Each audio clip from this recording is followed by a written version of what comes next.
I said, all right, well, get them out. I said, are they all living? No, 24 are living. মার্কিন president Donald Trump সম্প্রতি বলেছেন তিনি জানতে পেরেছেন যে গাজায় 24 জনেরও কম জিম্মি জীবিত আছেন। বৃহস্পতিবার যুক্তরাষ্ট্রের জাতীয় প্রার্থনা দিবস উপলক্ষে আয়োজিত এক অনুষ্ঠানে তিনি এই মন্তব্য করেন।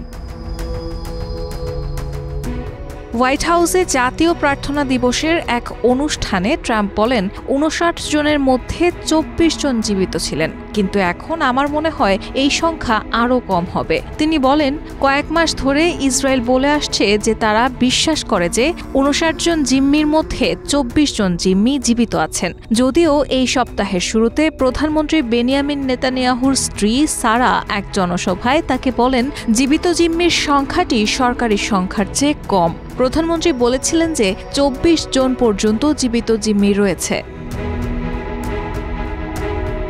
সারা নেতানিয়াহুর মন্তব্য যা মুক্তি প্রত্যাশীর পরিবারের মধ্যে ক্ষোভের সৃষ্টি করে তা সম্প্রতি মন্ত্রিসভায় জানানো আংশিক ও গোপন তথ্যের উপর ভিত্তি করে বলা হয়েছিল বলে জানা গেছে। এছাড়া সাম্প্রতিক মার্কিন প্রেসিডেন্ট নির্বাচনের প্রচারণা এবং তার প্রশাসনের প্রথম সপ্তাহগুলোতে ট্রাম্প বারবার দাবি করেছেন যে গাজায় অধিকাংশ জিম্মি মারা গেছে। হোয়াইট হাউসে জাতীয় প্রার্থনা দিবসের এই অনুষ্ঠানে ট্রাম্প ইসরায়েলি আমেরিকান জিম্মি অ্যাডান আলেকজান্ডারের সুস্থতা নিয়ে বলেন, আমরা জানি না সে কেমন আছে, আশা করি ইতিবাচক।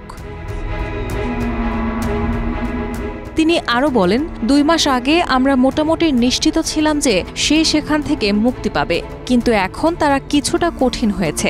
এটি একটি ভয়ানক বিষয়। মার্কিন প্রেসিডেন্ট বলেন নিউ জার্সির এক যুবক এডান 2022 সালে ইসরায়েলে যায় এবং 2023 সালের 7 অক্টোবর ইহুদি জনগণের উপর নৃশংস হামলায় তাকে জিম্মি করা হয়।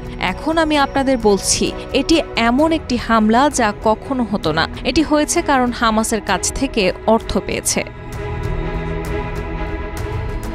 এছাড়া ভাষণে ট্রাম্প আরও বলেন ইরান একটি ভেঙে পড়া দেশ। আমেরিকা ইরানের উপর আরও নিষেধাজ্ঞা আরোপ করছে। ইরান থেকে যারা তেল নেয় তাদের মার্কিন যুক্তরাষ্ট্রে ব্যবসা করার অনুমতি নেই। 2023 সালের 7 অক্টোবর ফিলিস্তিনি প্রতিরোধ সংগঠন হামাস দক্ষিণ ইসরায়েলে সশস্ত্র হামলা চালায়। ওই হামলায় তারা 1200 মানুষকে হত্যা করে এবং আরও 251 জনকে অপহরণ করে জিম্মি করে নিয়ে যায়। হামাসের হামলার জবাবে সেই দিনই গাজায় সামরিক অভিযান শুরু করে ইসরায়েলি বাহিনী।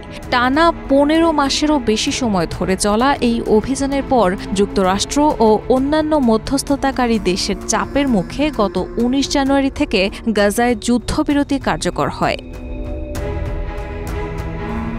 তবে যুদ্ধবিরতির 2 মাস পূর্ণ হওয়ার আগেই 18 মার্চ থেকে দখলদার ইসরায়েল ফের গাজায় সামরিক অভিযান শুরু করে। দ্বিতীয় দফার এই আগ্রাসনে প্রাণ হারিয়েছেন 2000-এরও বেশি ফিলিস্তিনি আর আহত হয়েছেন 5000-এর বেশি মানুষ।